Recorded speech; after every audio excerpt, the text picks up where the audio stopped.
নেভাডায় জিতলেই বাজিমাত করবেন বাইডেন, শেষ রক্ষায় মরিয়া ট্রাম্প।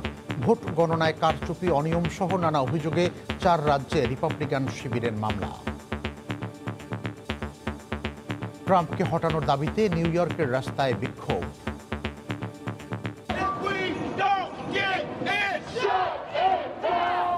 নানা কারণে ঐতিহাসিক ও নাটকীয়তায় ভরা মার্কিন নির্বাচনের বিস্তারিত জানাতে ওয়াশিংটন ডিসি থেকে যুক্ত আছি হাসানুজ্জামান সাকি।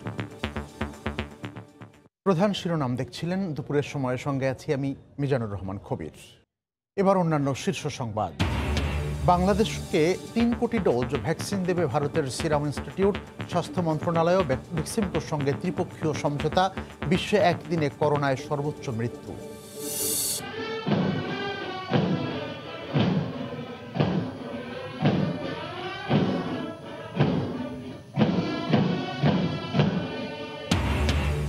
নৌবাহিনীর সক্ষমতা বাড়াতে বহরে যুক্ত হলো আধুনিক 3টি যুদ্ধজাহাজ। ভিডিও কনফারেন্সে প্রধানমন্ত্রীর কমিশনিং। কারো সঙ্গে যুদ্ধ চায় না বাংলাদেশ। শুরু হলো পদ্মা সেতুর 36তম স্প্যান বসানোর কাজ। বাকি 5টির মধ্যে 3টিই বসতে পারে এ মাসে। ডিসেম্বরে পুরো সেতু দাঁড়ানোর আশা।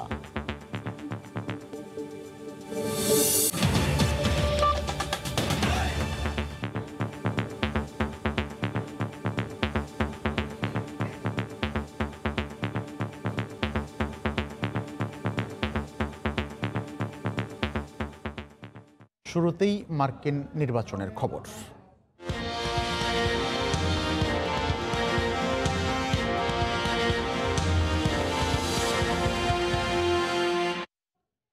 নানা নাটকীয়তার পর শেষ পর্যন্ত জো বাইডেনের যুক্তরাষ্ট্রের পরবর্তী প্রেসিডেন্ট নির্বাচিত হওয়ার আভাস পাওয়া যাচ্ছে।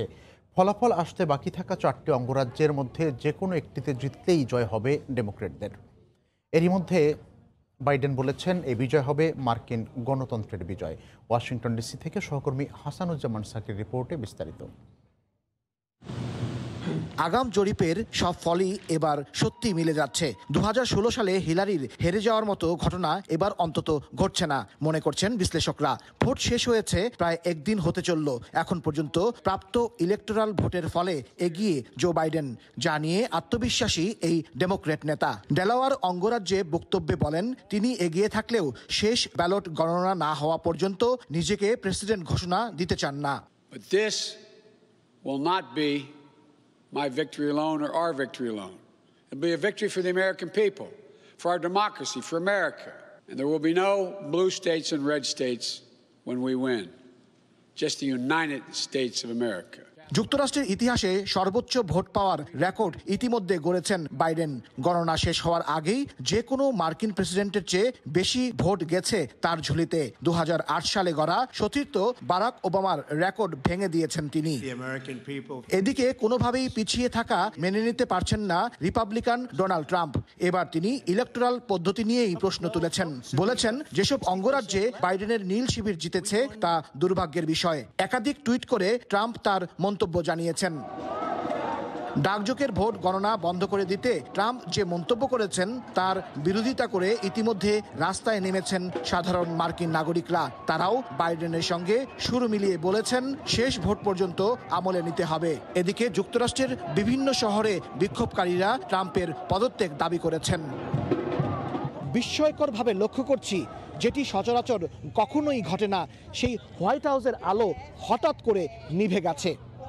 ফলাফল যেদিকে যাচ্ছে তাতে করে মনে হচ্ছে এই হোয়াইট হাউসে আগামী 4 বছর হয়তো প্রেসিডেন্ট ডোনাল্ড ট্রাম্পের থাকা হচ্ছে না। এই সাদা বাড়ির নতুন অধিকর্তা হতে চলেছেন ডেমোক্রেটিক প্রার্থী সাবেক vice president Joe Biden. Hasanuzzaman Saki, Somoy Sangbad, white house, Washington DC. এই মুহূর্তে ওয়াশিংটন ডিসিতে আছেন সহকর্মী হাসানুজ্জামান সাকি। বিস্তারিত জানতে আমরা সরাসরি তার কাছে যাচ্ছি। সাকি। কবির, আপনাকে ধন্যবাদ। টানা 2 রাত হতে চলল নির্ঘুম সবার। যুক্তরাষ্ট্রের নাগরিকরা খুবই উৎকণ্ঠার সঙ্গে, উদ্বেগের সঙ্গে, স্নায়ু চাপের মধ্যে এখন রয়েছেন যে পরবর্তী প্রেসিডেন্ট কে হতে যাচ্ছেন তার চূড়ান্ত ফলাফল কিন্তু এখনো আসেনি। আমরা দেখতে পাচ্ছি যে কখনো ডোনাল্ড ট্রাম্প এবং জো বাইডেনের সঙ্গে যে 3টি অঙ্গরাজ্যের এখন ফলাফলটি নিয়ে ভোট গণনা চলছে, সেখানে যে ব্যবধান একবার বেড়ে যাচ্ছে, একবার খুব কমে যাচ্ছে। তাতে করে নিশ্চিত হওয়া যাচ্ছে না এই মুহূর্তে যে এই 3টি অঙ্গরাজ্য একেবারে নিশ্চিতভাবেই কার দখলে যাবে। তবে যে ভোটের যে মানচিত্র, সেই মানচিত্র অনুযায়ী আমি যদি আপনাকে এখন এই মুহূর্তে জর্জিয়া অঙ্গরাজ্যের কথা বলি, সেখানে প্রজেকশনে দেখানো হচ্ছে যে 98% ভোট গণনা শেষ হয়ে গেছে। 98% ভোট গণনা শেষ হওয়ার পরে বর্তমান প্রেসিডেন্ট ডোনাল্ড ট্রাম্প তিনি 22,000-এর কিছু বেশি ভোটের ব্যবধানে কিন্তু এগিয়ে আছেন। কিন্তু তারপরেও একটি আশার আলো আছে বাইডেনের জন্য এই অঙ্গরাজ্যে, কারণ এই অঙ্গরাজ্যের যে আরো 2% ভোট আছে, সেই ভোটগুলো যে এলাকার ভোটগুলো, যে অঞ্চলের ভোটগুলো এখনো গণনা চলছে, সেগুলো হচ্ছে ডেমোক্রেট অধ্যুষিত অর্থাৎ বাইডেন সমর্থিত অঞ্চল। সেখান থেকে একটি আশার আলো রয়েছে বাইডেনের সমর্থকদের এবং ডেমোক্র্যাটদের, যে এই জর্জিয়া অঙ্গরাজ্যে হয়তো পরবর্তী সময়ে গণনা শেষে হয়তো কিছু ভোটের ব্যবধানে হয়তো সেখানেও জয় সম্ভব। অন্যদিকে অ্যারিজোনা যে অঙ্গরাজ্য রয়েছে, যেখানে বিভিন্ন গণমাধ্যম ইতিমধ্যেই ঘোষণা দিয়ে দিয়েছে যে বাইডেন জয়ী হয়েছেন, কিন্তু অফিসিয়ালি কিন্তু এখনো ঘোষণা আসেনি। এমনকি একটি বড় গণমাধ্যম সিএনএন তারাও কিন্তু এই ঘোষণা দেয়নি। আমরা জানি যে অ্যারিজোনাতেও অনেক ব্যবধানে এগিয়েছিলেন বাইডেন, কিন্তু সেখানেও কিন্তু আস্তে আস্তে কিন্তু সংকীর্ণ হয়ে আসছে। মানে ওখানেও হাড্ডাহাড্ডি লড়াই হচ্ছে। তবে ডেমোক্রেট সমর্থকদের আশার কথা হলো যে অ্যারিজোনায় যে এলাকাগুলোতে এখন ভোট গণনা হচ্ছে, সেটিও বাইডেনের এলাকা হিসেবেই পরিচিত। ঠিক সেভাবেই নেভাদাতেও যেসব এলাকায় এখনো ভোট গণনা চলছে, সেগুলো ডেমোক্রেট অর্থাৎ নীল অধ্যুষিত এলাকা। তো সবকিছু মিলিয়ে যদিও এখনো ফলাফল আসেনি, সে কারণে কিন্তু নিশ্চিতভাবে বলা যাচ্ছে না যে কে হচ্ছেন পরবর্তী প্রেসিডেন্ট। তবে আমরা ধরে নিচ্ছি যে এই দৌড়ে অনেকটা এগিয়ে আছেন বাইডেন, এমন একটি পরিস্থিতি কিন্তু এখন চলছে। সেই সঙ্গে আমি কিছুক্ষণ আগের বুলেটিনে হোয়াইট হাউসের সামনে ছিলাম, আমি বলার চেষ্টা করেছি যে হোয়াইট হাউসকে ঘিরে কিন্তু চারপাশে নিরাপত্তা বলয় তৈরি করা হয়েছে, আইন শৃঙ্খলা রক্ষাকারী বাহিনী তারা কিন্তু বিভিন্ন সড়ক কিন্তু আটকে দিয়েছেন, তেমনি বিভিন্ন জায়গায় কিন্তু বিক্ষোভকারীরাও অবস্থান নিয়েছেন। আপনি যেমনটি বলছিলেন যে নিউ ইয়র্কে বিক্ষোভ হয়েছে, বিভিন্ন অঙ্গরাজ্যেও কিন্তু বিক্ষোভের কথা শুনেছি, ভোটের দিনেও কিন্তু আমরা কিছু বিক্ষোভ মিছিলের কথা শুনেছি, যদিও বড় ধরনের কোনো অপ্রীতিকর খবর আমরা পাইনি। আর আজকে ভোটের দিন চলে গেছে, তারপরের দিন চলে গেছে, সেখানে প্রত্যেকটি বড় বড় অঙ্গরাজ্যগুলোতে, নিউ ইয়র্ক, ওয়াশিংটন ডিসি, যত বড় অঙ্গরাজ্যগুলো আছে, সেই সব অঙ্গরাজ্যের শহরগুলোতে দোকানপাট কাচের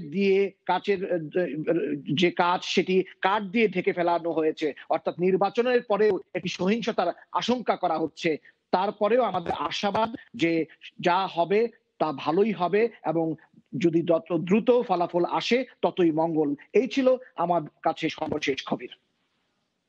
হাসানুজ্জামান সাকি জানাচ্ছিলেন মার্কিন নির্বাচনের এই মুহূর্তের খবর। একের পর এক অঙ্গরাজ্য হাতছাড়া হওয়ার বিষয়টি মানতেই পারছেন না ডোনাল্ড ট্রাম্প। পেনসিলভেনিয়া, মিশিগান সহ 4টি অঙ্গরাজ্যে ভোট গণনায় অনিয়ম সহ নানা অভিযোগে মামলা করেছে রিপাবলিকান শিবির। এই মামলাগুলোকে ট্রাম্পের হোয়াইট হাউসের দখল ধরে রাখার শেষ চেষ্টা হিসেবে দেখছেন বিশেষজ্ঞরা। একের পর এক নাটকীয়তায় ভরপুর এবারের মার্কিন প্রেসিডেন্ট নির্বাচন। পপুলার ভোটে ওবামার রেকর্ড ভেঙেছেন ডেমোক্র্যাট প্রার্থী জো বাইডেন। তার বিজয়ের আনুষ্ঠানিক ঘোষণা আসার আগেই ভোট কারচুপি ও গণনায় অনিয়ম সহ নানা অভিযোগে পেনসিলভানিয়া, মিশিগান, উইসকনসিন ও জর্জিয়া অঙ্গরাজ্যে এ মামলা করে ট্রাম্প শিবির। বাইডেনকে জয়ের দ্বারে পৌঁছে দেয়া মিশিগানে ভোট গণনার নির্ধারিত স্থানে রিপাবলিকান শিবিরের কাউকে উপস্থিত থাকার সুযোগ দেওয়া হয়নি বলে অভিযোগ প্রচার ব্যবস্থাপকের। ব্যালট পেপার খোলা ও ভোট গণনার প্রক্রিয়া পর্যবেক্ষণ করতে না পারার দাবি তাদের। যদিও আন্তর্জাতিক গণমাধ্যমের দাবি, মিশিগানে ট্রাম্প ও বাইডেন উভয় শিবিরকেই ভোট গণনার প্রক্রিয়া পর্যবেক্ষণ করতে দেখা গেছে। পেনসিলভানিয়া ও জর্জিয়াতেও ট্রাম্প শিবির একই ইস্যুতে মামলা করেছে। বাইডেন জিতে গেলেও এসব মামলার কারণে ভোটের ফলাফল ঝুলে যাওয়ার শঙ্কা দেখা দিয়েছে। লড়াইয়ের জন্য প্রস্তুত দুই পক্ষের আইনজীবীরাই। এই মামলা মনে করিয়ে দিচ্ছে 2000 সালের মার্কিন নির্বাচনের কথা। ফ্লোরিডা রাজ্যের ইলেকটোরাল ভোটের ওপর ঝুলেছিল রাষ্ট্রপ্রধান নির্বাচন। ব্যবধান এতই কম ছিল যে আইন অনুযায়ী ভোট পুনর্গণনা করার কথা, কিন্তু সুপ্রিম কোর্ট এ বিধান বাতিল করে বুশকে জয়ী ঘোষণা করেন। হাফসাতুন্নেসা, সময় সংবাদ। এ পর্যন্ত 264 ইলেকটোরাল ভোট ঝুলিতে পড়েছেন জো বাইডেন। নেভাডায় 6টি জিতলে 270-এর ম্যাজিক ফিগার স্পর্শ করবেন তিনি। অঙ্গরাজ্যগুলোর সবশেষ বিশ্লেষণের বিস্তারিত জেনে নেব সৈয়দ ইফতেখারের রিপোর্টে। ডেমোক্র্যাট প্রার্থী জো বাইডেন 264টি ইলেকটোরাল কলেজ পেয়ে এখন প্রেসিডেন্ট হওয়ার দৌড়ে সবচেয়ে এগিয়ে। তিনি এগিয়ে আছেন আরেকটি অঙ্গরাজ্য, সেটি আমরা দেখে নিতে চাই। সেটি হচ্ছে নেভাদায় তিনি এগিয়ে আছেন। সেখানে একটা হাড্ডাহাড্ডি লড়াই চলছে, তবুও কিছু সংখ্যক ভোটের ব্যবধানে জো বাইডেন এগিয়ে আছেন। 6টি ইলেকটোরাল কলেজ রয়েছে, সুতরাং বাইডেনের যদি 264-র সঙ্গে 6টি যোগ করা হয় তাহলে 270 যে কাঙ্ক্ষিত নম্বর সেইটি আসলে বাইডেন পেয়ে যাচ্ছেন, এবং সেক্ষেত্রে প্রেসিডেন্ট হওয়ার সম্ভাবনা তারই সব থেকে বেশি। আর আরও 3টি অঙ্গরাজ্য রয়েছে যেগুলোর ফল এখনও আমরা পাইনি। এর মধ্যে জর্জিয়া আমরা দেখতে চাই। জর্জিয়াতে দেখতে পাচ্ছি ডোনাল্ড ট্রাম্প এগিয়ে রয়েছেন। ডোনাল্ড ট্রাম্প প্রায় 50% ভোট এখানে পেয়েছেন, আর বাইডেন পেয়েছেন 49% ভোট। এরপর আরেকটি অঙ্গরাজ্য দেখতে চাই, সেটি হচ্ছে নর্থ ক্যারোলাইনায় দেখা যাচ্ছে যে ট্রাম্প 50% ভোট পেয়েছেন, আর 49% ভোট পেয়েছেন জো বাইডেন। আরেকটি অঙ্গরাজ্য দেখতে চাই, সেটা হচ্ছে পেনসিলভানিয়ার দিকে যদি একটু নজর দেই তাহলে আমরা দেখতে পারবো 51% ভোট পেয়েছেন ট্রাম্প এবং বাইডেন পেয়েছেন প্রায় 48% ভোট। তাহলে আমরা যে ক্ষেত্রে যেটা দেখতে পাচ্ছি সেটি হচ্ছে যে জর্জিয়া, নর্থ ক্যারোলাইনা এবং পেনসিলভানিয়া, এই 3টি অঙ্গরাজ্যে যদি ডোনাল্ড ট্রাম্প পুরোপুরি জিতেও যান তাহলে তার বর্তমান যে নাম্বারটা রয়েছে ইলেকটোরাল কলেজের 214, এবং 214-র সাথে এই 3টি অঙ্গরাজ্যের নাম্বার যোগ করলেও আসলে 270 হচ্ছে না। সেক্ষেত্রে নেভাদা যদি জিতে যান জো বাইডেন তাহলে তিনি 270-এর সেই কাঙ্ক্ষিত নম্বর পাবেন। সেক্ষেত্রে পরবর্তী প্রেসিডেন্ট হয়ে যেতে পারেন জো বাইডেন। ব্যাটেল গ্রাউন্ড অঙ্গরাজ্যগুলোর বেশ কয়েকটি পুনর্দখল করেই জয় বাগিয়ে নেয়ার পথে ডেমোক্র্যাট প্রার্থী জো বাইডেন। এক্সিট পোল বলছে বয়স্কদের পাশাপাশি তরুণ ভোটারদেরও কাছে টানতে সক্ষম হয়েছেন তিনি। অর্জন করেছেন কৃষ্ণাঙ্গদের আস্থাও। বিভিন্ন জরিপে এগিয়ে থাকার পর এক্সিট পোলেও বাজিমাত করেছেন ডেমোক্র্যাট প্রার্থী জো বাইডেন। বিশেষ করে দোদুল্যমান অঙ্গরাজ্যগুলোয় ভোটার টানতে সক্ষম হয়েছেন তিনি। ট্রাম্প গতবারের চেয়ে বেশি লাতিন ভোটারদের সমর্থন পেলেও তরুণদের মন জিতে নিয়েছেন জো বাইডেন। এছাড়া বয়স্করাও অভিজ্ঞ বাইডেনকে বিপুল সমর্থন দিয়েছেন। লাল শিবির মিশিগান এবার ফিরেছে নীলে। টানা 6 বার ডেমোক্র্যাটদের দখলে থাকা অঙ্গরাজ্যটিতে 2016 সালে 0.2% ব্যবধানে জয় পান ডোনাল্ড ট্রাম্প। তবে এবার মিশিগানের 16টি ইলেকটোরাল ভোট ছিনিয়ে নিয়েছে ডেমোক্র্যাট শিবির। এক্সিট পোল বলছে বয়স্ক ও শ্বেতাঙ্গদের ভোট হারিয়েছেন ট্রাম্প। অন্যদিকে ব্যাপক সংখ্যক কৃষ্ণাঙ্গ ভোটারের পাশাপাশি তরুণ ভোটারদের আস্থা অর্জন করেছেন বাইডেন। হাতিতে আস্থা হারিয়ে আবারও গাধাতেই ভরসা রাখলেন অ্যারিজোনাবাসী। অঙ্গরাজ্যটিতে ডেমোক্র্যাট দল সবশেষ জয় পায় 1996 সালে। দীর্ঘ 24 বছর পর লাল ঘাটির 11টি ইলেকটোরাল ভোট নিজেদের দখলে নিল নীল দল। ব্যাটেল গ্রাউন্ড উইসকনসিন বরাবরই ডেমোক্র্যাটদের দখলে থাকলেও 2016 সালে সামান্য ব্যবধানে জয় পান রিপাবলিকান প্রার্থী ডোনাল্ড ট্রাম্প। এবারের নির্বাচনে আবারও হারানো ঐতিহ্য ফিরিয়ে এনেছেন জো বাইডেন। ওমর ইনান, সময় সংবাদ। বাংলাদেশকে প্রথম পর্যায়ে 3 কোটি ডোজ করোনা ভ্যাকসিন দেবে ভারতের সিরাম ইনস্টিটিউট। দুপুরে সচিবালয়ে স্বাস্থ্য মন্ত্রণালয়, বেক্সিমকো ফার্মা, সিরাম ইনস্টিটিউট ত্রিপক্ষীয় সমঝোতা স্মারক সই অনুষ্ঠানে তিনি একথা বলেন। মন্ত্রী আরও জানান, পরিবহন খরচ সহ প্রতিটি টিকা $5 কিনবে সরকার। ভ্যাকসিনটি নিরাপদ হবে মানবদেহের জন্য, কারণ ইতিমধ্যে এটা ইংল্যান্ডে ট্রায়াল হয়েছে, বিভিন্ন দেশে ট্রায়াল হয়েছে এবং খুবই নিরাপদ প্রমাণিত হয়েছে এবং এফেক্টিভ প্রমাণিত হয়েছে। আরেকটি বিষয় হলো এটা আমরা তাড়াতাড়ি পাবো। 3 কোটি ডোজ পরিমাণ যেটা আছে সেটা 1.5 কোটি লোককে আমরা এখন দিতে পারবো। মানে প্রত্যেকটা ব্যক্তির জন্য 2টি করে ডোজ লাগবে 28 দিন গ্যাপ দিয়ে, এবং এটা আমরা প্রথমে পেয়ে যাব এবং 1 মাস প্রতি মাসে ওনারা 50 লক্ষ ডোজ দিতে পারবে এটি আশ্বস্ত করেছে। এই মুহূর্তে সচিবালয়ে আছেন সহকর্মী প্রসূন আশিস। এ বিষয়ে বিস্তারিত জানতে আমরা সরাসরি তার কাছে যাচ্ছি। প্রসূন, কবির, আপনি জানেন যে বাংলাদেশে করোনা সংক্রমণ হওয়ার পর থেকে, অর্থাৎ এই চলতি বছরের মার্চ মাস থেকেই কিন্তু একটি জল্পনা কল্পনা চলছিল যে মূলত কারা এই পৃথিবীর মধ্যে কারা প্রথম এই কোভিড-19-এর ভ্যাকসিন উৎপাদন করে, এবং বাংলাদেশের স্বাস্থ্য মন্ত্রণালয়ের পক্ষ থেকে স্বাস্থ্যমন্ত্রী সহ বিভিন্ন কর্মকর্তারা কিন্তু তখন থেকেই জানিয়েছিলেন যে যারাই এই কোভিড-19-এর ভ্যাকসিন উৎপাদন করবে মূলত আমরা তাদের সঙ্গেই একটি আলোচনায় আলাপে আসবো যে যত তাড়াতাড়ি বাংলাদেশে এই ভ্যাকসিনটি আনা যায়। তো সেদিক থেকে ভারতের সিরাম ইনস্টিটিউট তারা ঘোষণা করার পর থেকেই বাংলাদেশের বেক্সিমকো ফার্মা তারা কিন্তু জানিয়েছিলেন যে আমরা এটি বাংলাদেশে আনতে চাই। তারপরে অনুমতি পাওয়ার পরেই কিন্তু বাংলাদেশ সরকার সেই চেষ্টাটি চালিয়েছিল এবং সকল জল্পনা কল্পনার শেষে আজ সেই সমঝোতা স্মারকটি হলো ত্রিপক্ষীয়ভাবে, অর্থাৎ ভারতের সিরাম ইনস্টিটিউট এবং বাংলাদেশের বেক্সিমকো ফার্মার সঙ্গে বাংলাদেশ সরকারের স্বাস্থ্য পরিবার কল্যাণ মন্ত্রণালয় এই সমঝোতা স্মারকটি সই করেছে। মূলত এখানে এই অনুষ্ঠানের মধ্যেই স্বাস্থ্যমন্ত্রী যেটি জানিয়েছেন যে ভারতের যে সিরাম ইনস্টিটিউট তারা যে ভ্যাকসিনটি উৎপাদন করেছে সেটির ইতিমধ্যে বেশ কয়েকটি দেশে, ইংল্যান্ড সহ বেশ কয়েকটি দেশে এটি ট্রায়াল হয়েছে এবং তারা তাড়াতাড়ি সরবরাহ করতে পারবে এবং কম দামে দেবে। মূলত স্বাস্থ্যমন্ত্রী যেটি জানিয়েছেন যে প্রতিটি ভ্যাকসিন তারা $5 মূল্যে কিনবে এবং প্রথম দফায় এটি 3 কোটি ডোজ বাংলাদেশকে তারা সরবরাহ করতে পারবে, যেটি প্রতি মাসে দেবে 50 লক্ষ ডোজ করে। তো মূলত এই সব তথ্যগুলি আজকে জানানো হয়েছে এবং এই ভ্যাকসিনটি অত্যন্ত কার্যকরী হবে। স্বাস্থ্যমন্ত্রী যেটি জানিয়েছেন পর্যায়ক্রমে বাংলাদেশের সমস্ত নাগরিকদেরকেই ভ্যাকসিন দেওয়া হবে, তবে আরও অন্য কোনো কোম্পানির সাথে এই ভ্যাকসিন আনার ব্যাপারে কোনো চুক্তি হবে কিনা সেটি স্পষ্ট করে বলেননি, সেটি হয়তো পরবর্তীতে সেই সিদ্ধান্তটি নেওয়া হবে। মূলত ত্রিপক্ষীয় এই চুক্তি অনুষ্ঠানের পরে এটিই ছিল মূলত সবশেষ তথ্য আমার কাছে। কবির, ভারত থেকে করোনার টিকা আনা হবে বাংলাদেশে, সে বিষয়ে জানাচ্ছিলেন প্রসূন আশিস সচিবালয় থেকে। আগামী 2-1 মাস দেশের কোভিড পরিস্থিতি খারাপের দিকে যেতে পারে বলে শঙ্কা জানিয়েছেন বিশেষজ্ঞরা। তবে পরিস্থিতি মোকাবেলায় প্রয়োজনীয় প্রস্তুতি নেওয়া আছে বলে দাবি করেছে IETCR। তবে অ্যান্টিজেন টেস্টের বিকল্প দেখছেন না বিশেষজ্ঞরা। রিপোর্ট রাশেদ লিমনের। করোনা পরিস্থিতিতে বাংলাদেশের অবস্থান এখন কোথায়? স্বাস্থ্য অধিদপ্তরের দেয়া তথ্য বলছে শনাক্ত বিবেচনায় প্রতি 100 নমুনায় পজিটিভ হচ্ছে 17.37%। তবে গত 24 ঘন্টায় এই হার 11.80%। যদিও 1 মাস ধরেই এই সংখ্যা 10 থেকে 17%-এর মধ্যে ঘুরপাক খাচ্ছে। এ যাবৎ মৃত্যুর হার 1.45%।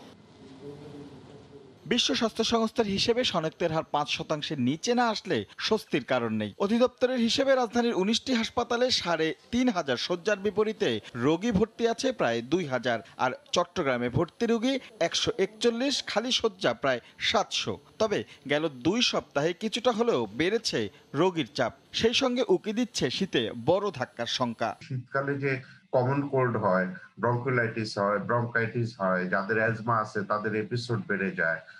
আবার কমন কোল্ডের যে 4টা ভাইরাস, করোনার 4টা ভাইরাস সিজনাল, সেগুলি সার্কুলেশনে থাকে। শীতকাল মানে বেশি হবে এরকম নট নেসেসারিলি, কিন্তু আমি যে ওয়েভের মধ্যে আছি এটাতে যে কোনো সময় আপস অ্যান্ড ডাউনস হবে, সেটা শীতও হতে পারে, শীতের পরেও হতে পারে। তবে IEDCR বলছে আপাতত ডিসেম্বর পর্যন্ত সব হাসপাতালেই যে কোনো পরিস্থিতি মোকাবেলায় প্রস্তুতি রাখা হয়েছে, তবে তা পর্যাপ্ত মানছেন না বিশেষজ্ঞরা। তারা বলছেন পর্যাপ্ত পরীক্ষা নিশ্চিত করে সেই অনুসারে ব্যবস্থা নিতে হবে। একটা সময় আমাদের একটা নির্দেশনা জারি হলো যে কোভিড নন কোভিড একসাথে হয়ে যাবে, কিছু কিছু কোভিড হাসপাতাল বন্ধ হয়ে যাবে।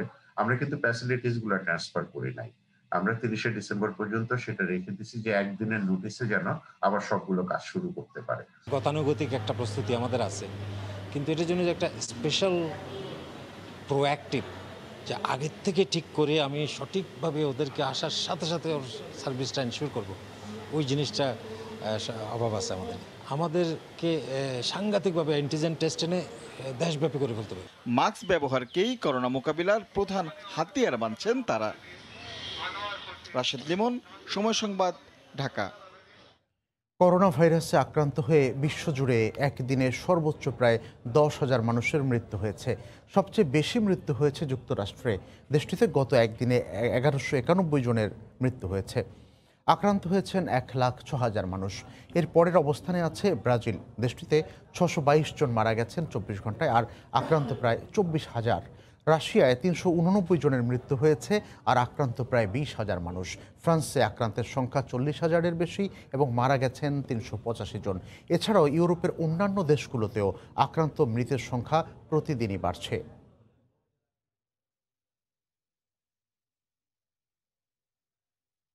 বাংলাদেশ কারো সঙ্গে যুদ্ধ চায় না উল্লেখ করে প্রধানমন্ত্রী শেখ হাসিনা বলেছেন, কেউ আক্রমণ করলে তার সমুচিত শিক্ষা বা জবাব দেওয়ার সক্ষমতা সশস্ত্র বাহিনীর থাকতে হবে। দুপুরে গণভবন থেকে ভিডিও কনফারেন্সে যুক্ত হয়ে চট্টগ্রামের নৌবাহিনীর 3টি আধুনিক যুদ্ধজাহাজ ও 2টি জরিপ জাহাজের কমিশনিং করে সরকার প্রধান বলেন, একবিংশ শতাব্দীর চ্যালেঞ্জ মোকাবেলায় ত্রিমাত্রিক নৌবাহিনী গড়ে তোলা হচ্ছে। আওয়ামী লীগ ছাড়া অন্য কেউ সমুদ্র সম্পদ কাজে লাগানোর উদ্যোগ নেয়নি বলেও জানান প্রধানমন্ত্রী।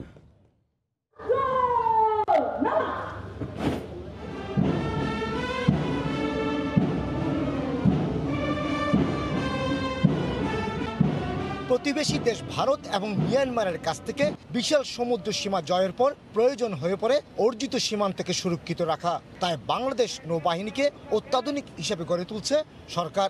এরই অংশ হিসেবে একদিনে নৌবাহিনীর বহরে যুক্ত হলো 3টি যুদ্ধজাহাজের পাশাপাশি 2টি জরিপ জাহাজ।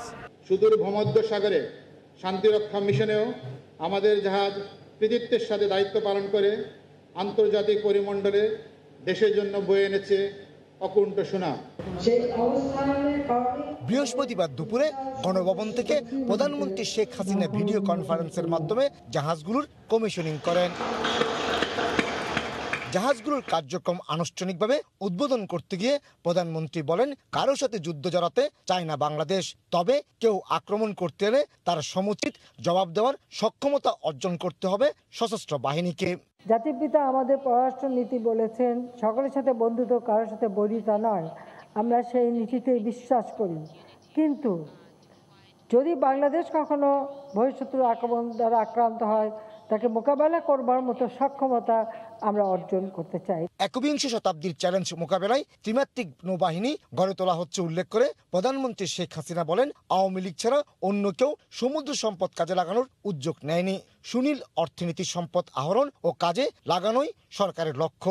আমরা সবসময় চেয়েছি যে আমাদের এই সমুদ্র সীমা শুধু রক্ষা করা না, সমুদ্র সম্পদটাও যেন আমাদের অর্থনৈতিক উন্নয়নের কাজে আমরা অর্জন করতে পারি। তার জন্য আমাদের কাজ করতে হবে এবং এই ক্ষেত্রে আমরা ব্লু ইকোনমি এই ধারণা আমরা নিয়েছি। ভবিষ্যতে অন্য দেশের জন্য জাহাজ তৈরি করবে বাংলাদেশ।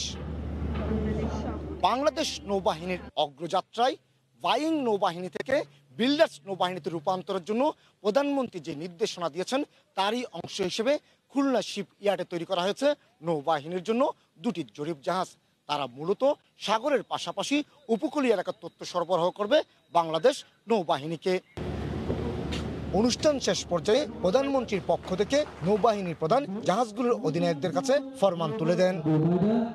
কমল দে, সময় সংবাদ, চট্টগ্রাম। আজ সব প্রস্তুতি সম্পন্ন করা হলেও কাল বসছে পদ্মা সেতুর 36তম স্প্যান। এই মুহূর্তে মাওয়ায় আছেন রিপোর্টার হেসান জুয়েল।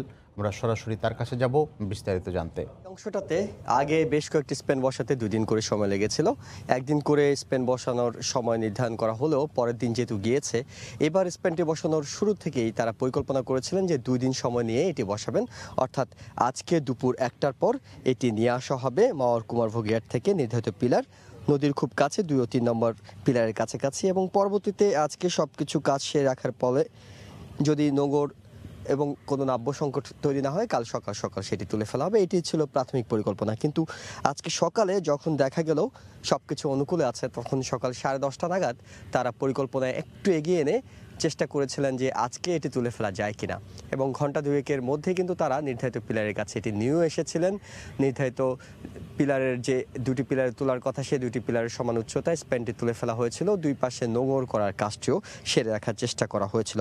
অর্থাৎ চেষ্টা করা হয়েছিল, যেহেতু সব কিছু সকাল সকাল শুরু করা গেছে, যদিও তাদের পরিকল্পনায় আগামীকাল তোলার কথা, কিন্তু আজকে তুলে ফেলা যায় কিনা এমন একটা চেষ্টা ছিল। কিন্তু কিছুক্ষণ আগে, মিনিট 10 আগে জানানো হয়েছে যে তারা আসলে আজকে চেষ্টাটা বাদ দিচ্ছেন, তারা আজকে আর এটি বসানোর চেষ্টা করবে না। যদিও যথেষ্ট সময় ছিল, কয়েক দফা চেষ্টা করা যেত, কিন্তু তাদের শিডিউলে যেহেতু আগামীকাল তোলার একটি অপশন আছে, তাই আজকে আর তাড়াহুড়া না করে তারা আগামীকাল সকাল সকাল এটি তুলে ফেলার পরিকল্পনা নিয়েছেন। যে স্প্যানটি পিলার সমান উচ্চতায় তোলা হয়েছে সেটি হয়তো আপনারা ক্যামেরায় দেখতে পাচ্ছেন, এটি আস্তে আস্তে নিচের দিকে নামিয়ে আনা হচ্ছে, অর্থাৎ আজকে সারা রাত এটিকে এখানে রেখে দেওয়া হবে। সে রেখে দেওয়ার প্রস্তুতি চলছে এবং এই রেখে দেওয়ার জন্য ক্রেনটি নদীতে ভাসমান অবস্থায় থাকবে। তবে যে নোঙরগুলো টানা হয়েছিল স্প্যানটির সামনে এগিয়ে নেয়ার, সেই নোঙরগুলো দিয়ে এটিকে মূলত এইখানে ভাসিয়ে রাখা হবে, যাতে এটি কোনোভাবে রাতের বেলা স্রোত বেশি হলে কিংবা অন্য কোনো কারণে এটি সরে না যায়, সে ব্যবস্থা নেওয়া হবে। আর ভাসমান ক্রেনটির নিরাপত্তার জন্য, যেহেতু এটি রাতভর এখানে রাখা হবে, এটি নিরাপত্তার জন্য বাংলাদেশ সেনাবাহিনীর সদস্যরা তারা রাতভর এটি পাহারা দেবেন এবং আশপাশে অন্যান্য যে নৌযানগুলো আছে, যাতে এই ভাসমান ক্রেনের সঙ্গে ধাক্কা লেগে কোনো ধরনের দুর্ঘটনা না হয়, তাই তারা আশপাশে নৌযানগুলোকেও সরিয়ে রাখবেন। এই আগামী প্রায় 24 ঘন্টা তারা এটি সরিয়ে রাখবেন, সরিয়ে রেখে আগামীকাল সকালে আবারও চেষ্টা করবেন স্প্যানটি তুলে ফেলার। এবং আজকে যেহেতু সব প্রস্তুতি সেরে রাখা হচ্ছে, আশা করা হচ্ছে সকাল সকাল হয়তো এটি তুলে ফেলা সম্ভব হবে। এখন পর্যন্ত খবর এ ছিল আমার কাছে সবশেষ খবর। এহসান জুয়েল জানাচ্ছিলেন মাওয়া থেকে পদ্মা সেতুর কাজের অগ্রগতির খবর। পুরান ঢাকায় চকবাজারে প্রসাধনীর দোকানগুলোয় অভিযান চালাচ্ছে র্যাবের ভ্রাম্যমাণ আদালত। সেখানে আছেন রিপোর্টার মাহমুদ রাকিব, আমরা সরাসরি তার কাছে যাব। রাকিব, আমরা এখন যে গুদামটিতে আছি এটি একটি কসমেটিক্সের গুদাম, পুরান ঢাকার চকবাজারের মৌলভীবাজারে। তো এখানে দোকানের যিনি মালিক গুদামের, তিনি বলেছেন প্রায় 2500 আইটেম তার এখানে আছে। এবং আমরা দেখেছি শুধু বাংলাদেশ নয়, বিশ্বে যত ধরনের বড় বড় ব্র্যান্ড আছে তার সবই এই গুদামটিতে আছে। তবে এর কিছু আছে বৈধ, কিছু আছে অবৈধ, কিছু আছে অবৈধভাবে আমদানি করা। আমি একটু আপনাকে দেখাতে চাই। এই যে যেটি দেখছেন জনসন যে প্রোডাক্টটি, এটি বাচ্চাদের একটি বেবি পাউডার। এটি দেখতে কিন্তু পুরোপুরি একদম মনে হবে যে আসল প্রোডাক্ট, জনসন কোম্পানির প্রোডাক্ট, কিন্তু এই প্রোডাক্টটি কিন্তু বৈধ না এবং এটি চায়নায় তৈরি করা হয়েছে। যেমন ম্যাজিস্ট্রেট বলছিলেন যে আগে মূলত প্রোডাক্ট তৈরি সরাসরি বাংলাদেশেই করা হতো অবৈধভাবে, নকল প্রোডাক্ট, কিন্তু এখন যেটি করা হয় এই প্রোডাক্টগুলো চায়নাতে তৈরি করা হয় এবং সেটি জনসন কোম্পানি না, অন্য কোনো একটি কোম্পানি করে থাকে। সেটি সরাসরি চায়না থেকে নকল তৈরি করে বাংলাদেশে এনে বিক্রি করা হয়, যাতে দেখতে খুব ভালো মানের বা স্ট্যান্ডার্ড মানের দেখা যায়। এ কারণে মূলত এখন নতুন করে এই নকল প্রোডাক্টগুলো এভাবে বিক্রি করা হয়। তবে এখানে আরও কিছু প্রোডাক্ট রয়েছে যেগুলো নকল না, আসল, কিন্তু সেগুলো বৈধ উপায়ে আমদানি করা হয়নি। এমনই দেখছেন যে আপনি এখানে কিন্তু বেবি প্রোডাক্ট রয়েছে। তো এখানে মূলত এখন র্যাবের যারা ম্যাজিস্ট্রেট বা সদস্য রয়েছেন তারা এই মৌলভীবাজার মার্কেটের যে সমিতি রয়েছে, সমিতির লোকজন এসছেন যে আসলে কি বিষয়, কেন এখানে অভিযান করা হচ্ছে। কারণ এই র্যাবের অভিযানকে কেন্দ্র করে এই এলাকার যত এমন কসমেটিক্সের দোকান কিংবা গুদাম আছে সব কিন্তু ইতিমধ্যেই বন্ধ করে চলে গিয়েছে এখানকার মালিকরা। তা আমরা আরেকটু আপনাকে এপাশে এসে দেখাতে চাই। যদি আমি আপনাকে আরেকটু এপাশে এসে দেখাই, এখানে আরেকটি প্রোডাক্ট রয়েছে যেটি মূলত একটি সেটোয়েটেড প্রোডাক্ট। আমি যদি আপনাকে দেখা যাবে, আমি আপনাকে যে আগের প্রোডাক্ট দেখাচ্ছিলাম সেটি হলো চায়নায় তৈরি করা প্রোডাক্ট, এটি সেটোয়েটেড প্রোডাক্ট। এটি হলো বাংলাদেশেই তৈরি করা নকল, সরাসরি যেখানে লোকালভাবে নকল তৈরি করা হচ্ছে, এটি কিন্তু আসল প্রোডাক্ট নয়। তেমনই কিন্তু নানানভাবে যাতে দেখতে চমকপ্রদ লাগে, দেখতে স্ট্যান্ডার্ড লাগে, এ কারণে এখন নতুন উপায়ে বিদেশ থেকেই এই নকল প্রোডাক্টগুলো তৈরি করে বাংলাদেশে তারা অবৈধ আমদানিকারকের মাধ্যমে এনে বিক্রি করছে। তবে আবার কিছু লোকালিও তৈরি করা হচ্ছে। তো সব মিলে কিন্তু যেটি বলছেন ম্যাজিস্ট্রেট, যে এর কারণে কিন্তু যারা ব্যবহারকারী, বাচ্চা থেকে শুরু করে সবাই ক্যান্সার রোগ পর্যন্ত কিন্তু আক্রান্ত হতে পারে। তো আমার কাছে এই ছিল সবশেষ খবর। মাহমুদ রাকিব জানাচ্ছিলেন চকবাজার এলাকা থেকে, সেখানে র্যাবের অভিযান চলছে সে বিষয়ে। যে কোনো দুর্যোগে সেনাবাহিনী অতীতের মতো সরকারের পাশে থাকবে বলে জানিয়েছেন সেনাপ্রধান জেনারেল আজিজ আহমেদ। বৃহস্পতিবার সকালে সিলেট সেনানিবাসে 17 পদাতিক ডিভিশনের নবগঠিত 4টি ইউনিটের পতাকা উত্তোলন অনুষ্ঠানে তিনি একথা বলেন। এর আগে 17 পদাতিক ডিভিশনের জিওসি ও area commander major general Mohammad Zubayer Salehin সেনাপ্রধানকে অভ্যর্থনা জানান। প্যারেড কমান্ডার মেজর জহিরুল ইসলামের নেতৃত্বে বাহিনীর সম্মিলিত চৌকস দল কুচকাওয়াজ প্রদর্শন এবং সেনাপ্রধানকে সালাম প্রদান করে। এ সময় বাংলাদেশ সেনাবাহিনীর 50 field regiment artillery, 75 field ambulance, 2 para commando battalion এবং অর্ডিন্যান্স ডেপো সিলেটের পতাকা উত্তোলন করেন জেনারেল আজিজ আহমেদ।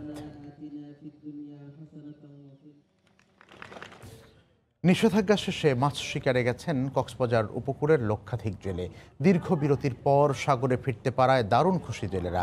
আর ঝিমিয়ে পড়া মৎস্য অবতরণ কেন্দ্রের শ্রমিকদের মাঝেও কর্মব্যস্ততার ফিরেছে। কয়েকদিনের মধ্যেই বেচাকেনায় সরগরম হয়ে ওঠার আশা মৎস্য অবতরণ কেন্দ্রের ব্যবস্থাপকের। কক্সবাজারের বাঁকখালী নদীর মোহনা, এখানে নোঙর করা ছিল শত শত মাছ ধরার ট্রলার। হাতে গোনা কয়েকটি ছাড়া বাকি সব ট্রলার সরকারের নিষেধাজ্ঞা শেষে সাগরে মাছ শিকারে গেছে। দীর্ঘদিন পর পুনরায় সাগরে যাওয়ার সুযোগ হওয়ায় দারুণ খুশি জেলেরা। আর বরফ সংকটে যেসব ট্রলার উপকূল ছাড়েনি তারাও বিকেলের মধ্যে রওনা হবে বলে জানিয়েছে জেলেরা। কষ্ট আল্লাহর রহমতে শেষ হয়েছে, এখন আমরা মাছ ধরতে যাবো সাগরে। অভিযান শেষ হয়েছে, মানে আমরা সাগরে চলে যাই। সাগরে যে মাছ ধরতে হলে আমরা পয়সা ইনকাম করতে পারলে মানে সুন্দর করে চলি পারি। বরফের সমস্যা, তারপর আপনার এই বাজারের সমস্যা। আর জেলেদের মাছ শিকারে যাওয়াকে কেন্দ্র করে মৎস্য অবতরণ কেন্দ্রের শ্রমিকদের মাঝে ফিরেছে কর্মব্যস্ততা। এখন একটু কাজ করে একটু শান্তি পাচ্ছি। এতদিন তো আপনার মাছ ধরা বন্ধ ছিল, খোলাতে এখন সবার ঘরে কাজ শুরু হয়েছে। মৎস্য অবতরণ কেন্দ্রের ব্যবস্থাপক জানালেন কয়েকদিনের মধ্যে মাছ বেচাকেনায় সরগরম হয়ে উঠবে কেন্দ্রটি। সাগরে মাছের মানে পাওয়ার উপর নির্ভর করে তারা আগামী 2-4 দিনের মধ্যে আবার আমাদের অবতরণ কেন্দ্রে মাছ নিয়ে আসবে। নিষেধাজ্ঞা শেষে জেলার 8টি উপজেলার প্রায় 7,000-এর বেশি ছোট বড় মাছ ধরার ট্রলার উপকূল ছেড়েছে। সুজাউদ্দিন রুবেল, সময় সংবাদ, কক্সবাজার। আগামী 5 বছরের আগে করোনাকালীন ঋণের টাকা ফেরত দিতে চান না পোশাক শিল্প মালিকরা। সংকট কাটেনি এই অজুহাতে 1 বছর গ্রেস পিরিয়ড সহ ঋণ ফেরত দিতে 5 বছর পর্যন্ত সময় বাড়ানোর জন্য বাংলাদেশ ব্যাংকে চিঠি দিয়েছে বিজিএমইএ। পরিস্থিতি বিবেচনায় সময় কিছুটা বাড়ানো যেতে পারে, তবে পোশাক ব্যবসায়ীদের একক সুবিধা দিলে অন্য খাতের সঙ্গে দ্বৈত নীতি হয়ে যাবে এমন মত অর্থনীতিবিদদের। রিপোর্ট সানবির রূপলের।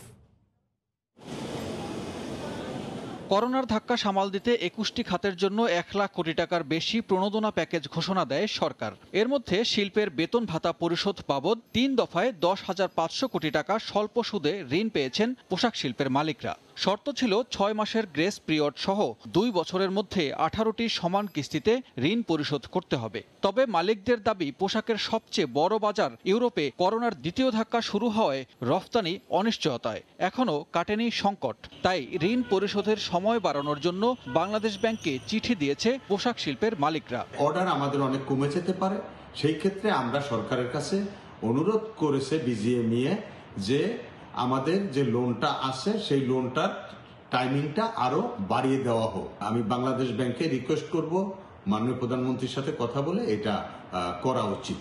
এপ্রিল ও মে মাসে রফতানি কমে গেলেও পরের কয়েক মাসে আবারও ঘুরে দাঁড়ায় পোশাক খাত। করোনার শুরুতে বাতিল হওয়া $3 বিলিয়ন অর্ডারও ধীরে ধীরে ফেরত আসে। তাই যতটা সংকট ধারণা করা হয়েছিল তার চেয়ে ভালো অবস্থায় এখন পোশাক খাত। তাই আলাদাভাবে পোশাক মালিকদের এমন প্রস্তাব বিবেচনা করা হলে চাপে পড়তে পারে ব্যাংকগুলো, এমন মত অর্থনীতিবিদদের। সবকিছু বিবেচনা করে সরকার যদি মনে করেন যে ঋণের সুবিধাদি সময়কালটি বাড়ানোর, তাহলে সেই সময়কালটি সমভাবে যাতে দেশীয় উদ্যোক্তা, ক্ষুদ্র মাঝারি উদ্যোক্তারা যারা ঋণ নিয়েছেন তাদের জন্য যাতে একই রকম সুবিধার বিষয়টি বিবেচনা করা হয়। দেশের মোট রফতানির 86% যোগান দেয় তৈরি পোশাক শিল্প। সানবির রূপল, সময় সংবাদ, ঢাকা। এ পর্যায়ে শীর্ষ সংবাদ জানিয়ে দিচ্ছি আরেকবার। নেভাডায় জিতলেই বাজিমাত করবেন বাইডেন, শেষ রক্ষায় মরিয়া ট্রাম্প, ভোট গণনায় কারচুপি, অনিয়ম সহ নানা অভিযোগে 4 রাজ্যে রিপাবলিকান শিবিরের মামলা। বাংলাদেশকে 3 কোটি ডোজ ভ্যাকসিন দেবে ভারতের সিরাম ইনস্টিটিউট। স্বাস্থ্য মন্ত্রণালয় ও বিক্সিমকোর সঙ্গে ত্রিপক্ষীয় সমঝোতা। বিশ্বে একদিনে করোনায় সর্বোচ্চ মৃত্যু।